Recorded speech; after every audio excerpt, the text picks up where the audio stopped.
Chapter 52.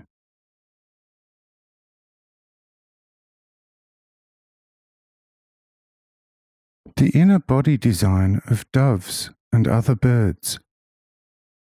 Continued. 23rd August 1840. Continuation of the announcement of August 16, 1840.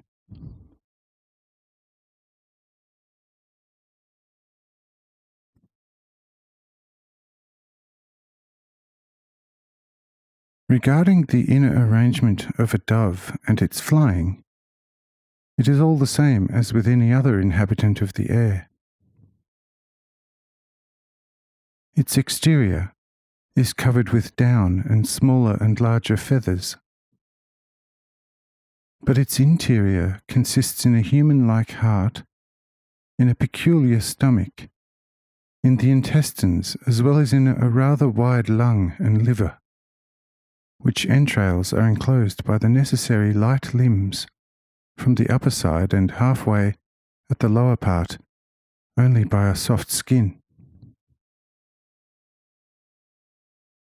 The heart naturally performs the same function as the human heart and all warm-blooded animals, including the lungs. However, as far as the stomach and the liver are concerned, there is a great difference between that of the pigeon and that of man and all other warm-blooded creatures.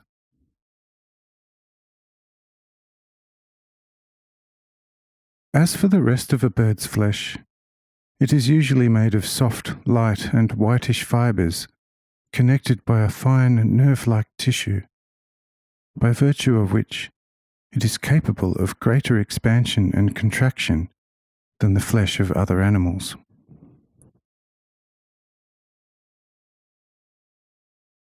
On the body of the birds sits usually on a long neck a small head, provided with extraordinarily sharp senses.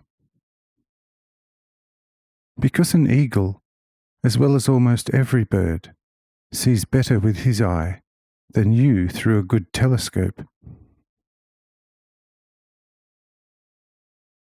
Likewise, his hearing far exceeds yours. Its olfactory organs are sharper than the organs of the best dog, because with it an eagle perceives carrion lying several days' journey away, and knows exactly the direction from which the stinking fumes of decay reach its olfactory nerves. Likewise, his taste is so strong that he even perceives the spice and the salt that suits him in the firmest stones.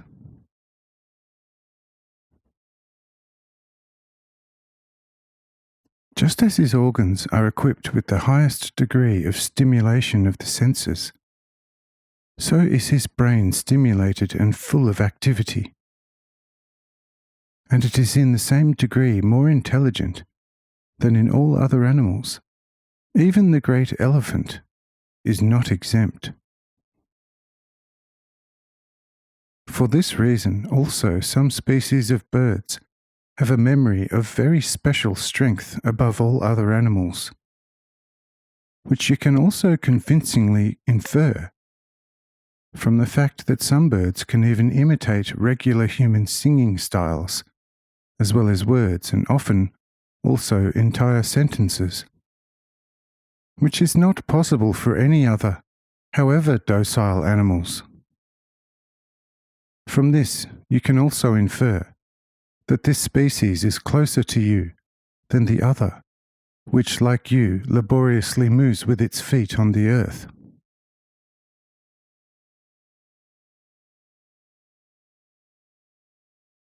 All this is due to the fact that a bird, by virtue of its internal arrangement, is organized in such a way that it possesses the highest receptivity to the impressions of the outside world, and that in its very stimulated brain it can already form a certain regulated idea of what it has absorbed through the senses.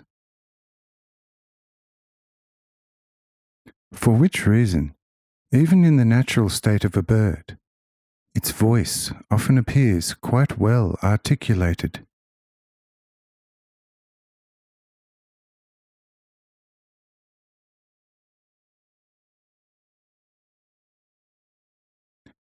Now, the question arises, how does the reproduction of birds happen? The answer lies in their procreation and in their eggs.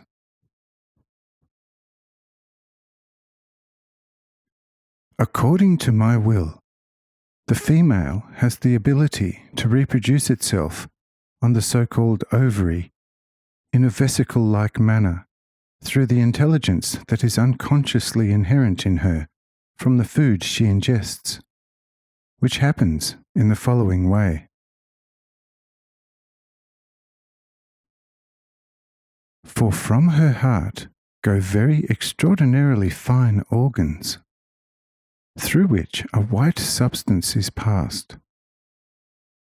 Where the organs opens out, a net-like tissue is formed from this juice, which existed since the primordial beginning. Once this tissue has received its proper form, whereby it looks as if a string of small, somewhat shapeless funnels has been strung together, then this tissue is attached to the backbone by the organs that form it. When this has happened, then these organs tear off and direct their openings into these funnels.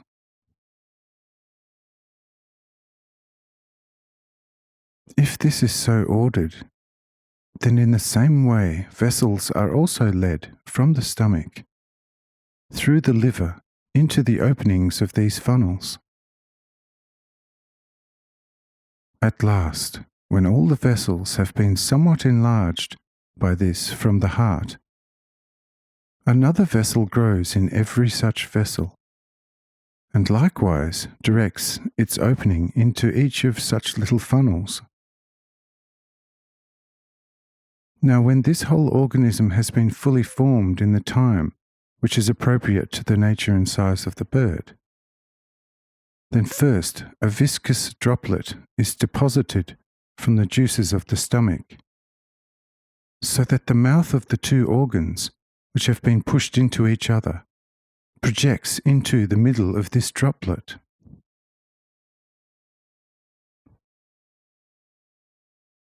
Now, when this too has taken place, then at first completely water-white juices from the heart begin to pull themselves through the outer organ, thereby driving the outer droplet coming from the stomach apart, like a soap bubble, and filling it up to the size of a grain of hemp, or like a hazelnut or even an apple, depending on the size and nature of the bird.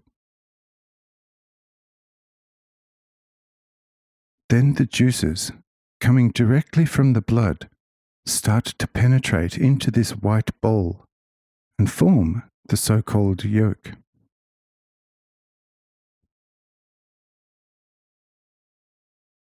During such formation, certain extraordinarily fine organs also develop through the intestinal canal, piercing this new fruit in a certain way. And now take note.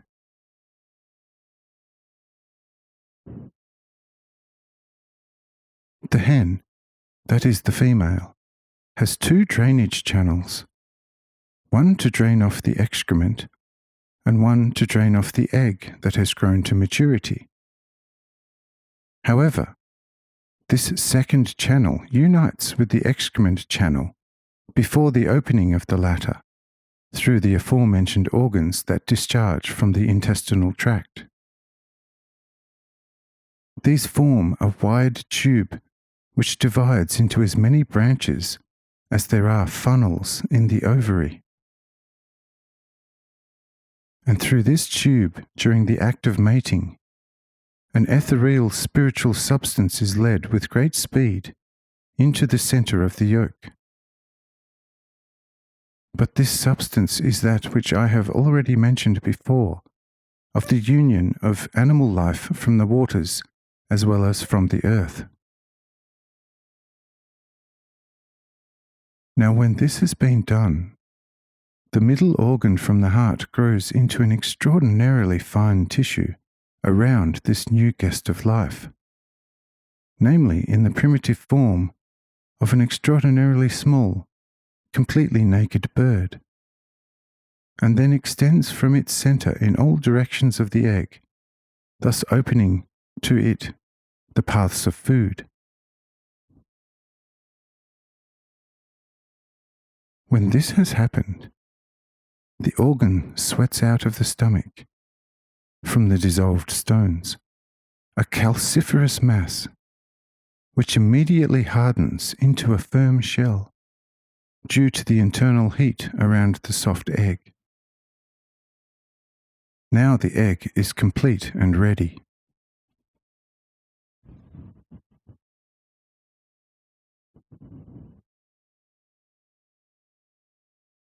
This development of the egg can indeed also occur without mating, but then it is not viable. But if it is now viable, then the fruit becomes completely mature through the vegetative warmth.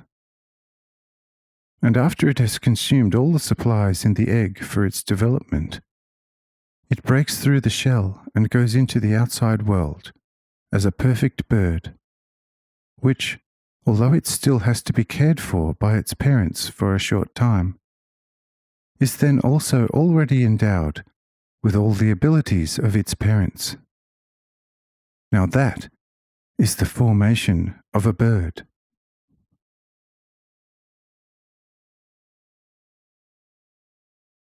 Since we mentioned its stomach before, you know that a bird's stomach consists of very blunt, muscle-like, thick leaves. This stomach is not both a storeroom and a digestive workshop as with animals, for the goiter serves, at least with birds of prey, as a small forestomach. The actual stomach is only concerned with digestion, which happens in the following manner with the so-called core eaters, to which also the dove belongs. The stomach always has a small supply of stones in it. It opens and takes in a little bit from the previous stomach. Now when this food comes between its leaves, they begin to rub against each other, as if you were rubbing your hands. This causes the food to be crushed with the help of the pebbles in the stomach, and of course the pebbles wear out, as particles are constantly being detached from them. Through this friction, however, also an electrical heat is released or generated,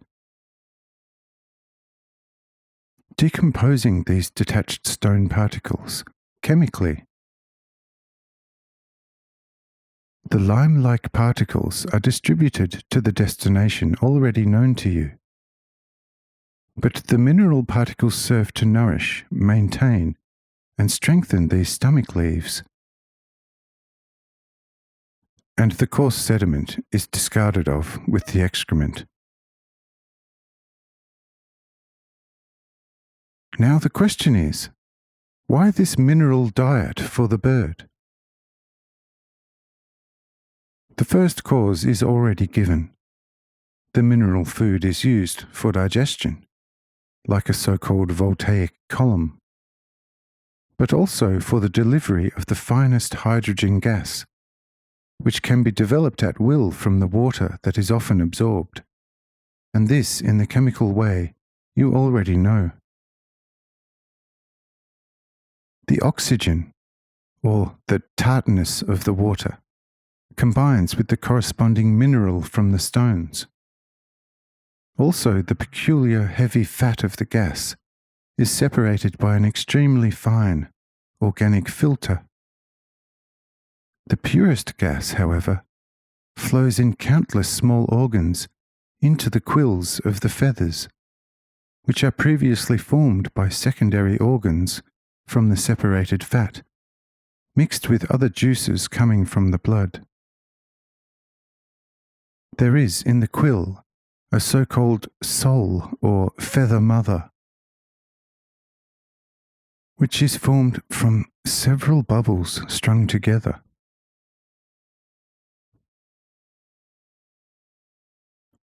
When the bird wants to fly, it instantly fills these bubbles and its other organs with this gas, making it considerably lighter.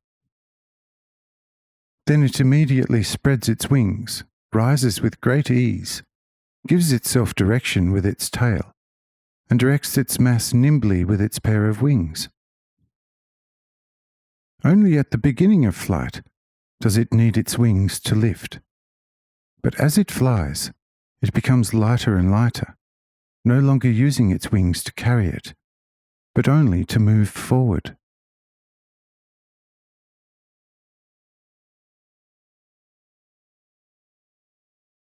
If a bird now wants to settle down again on Earth, it lets some gas escape as needed and fills the quill with atmospheric air. This is now the secret of how a bird flies, and how all this is affected by its inner mechanism. But now we still have his lungs and liver left.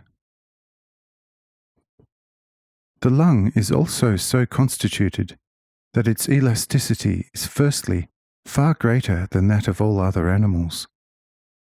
For a bird can draw 100 times as much air into itself as a human being.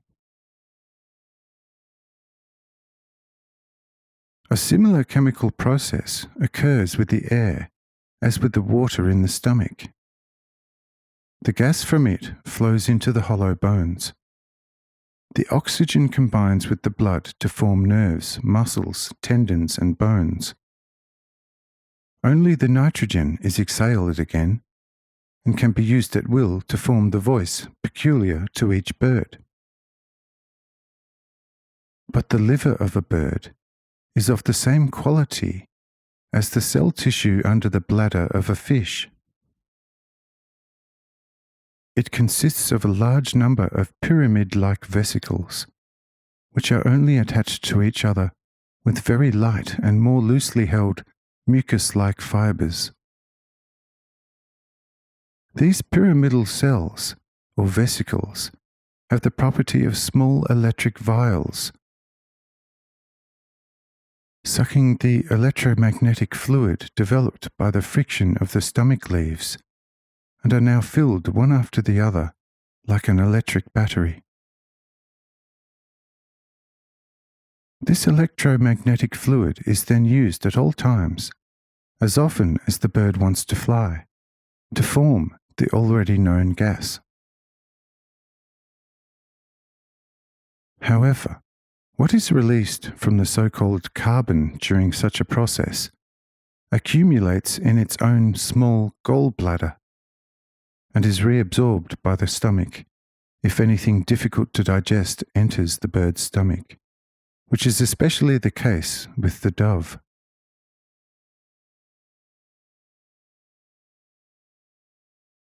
Well, there you have the natural bird developed from its origin to its perfect being, and thus only the cause of the different coloration of the pigeon's feathers, as well as their fast flight, remains to be addressed. The different colouring of the plumage is partly due to the different kinds of food, but partly also to my will, in order to indicate the greater gentleness and to give you a hint as to which animals can initially become distinctive and familiar to you.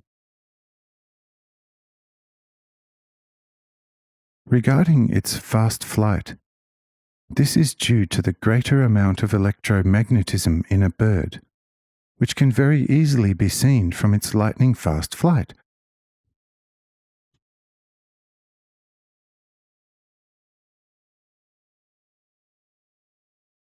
Now you know everything that is necessary for you to know in your natural spiritual sphere. But regarding the further relationships, these are still too much above your still primitive grasp of concepts for you to be able to understand them. Therefore, everything in its time. First the seed, then the germ, then only the plant, then the root, the stem, the leaves, the blossom, and finally the ripe fruit of your spirit, developed through the warmth of life of my Son of Grace in your hearts. Amen.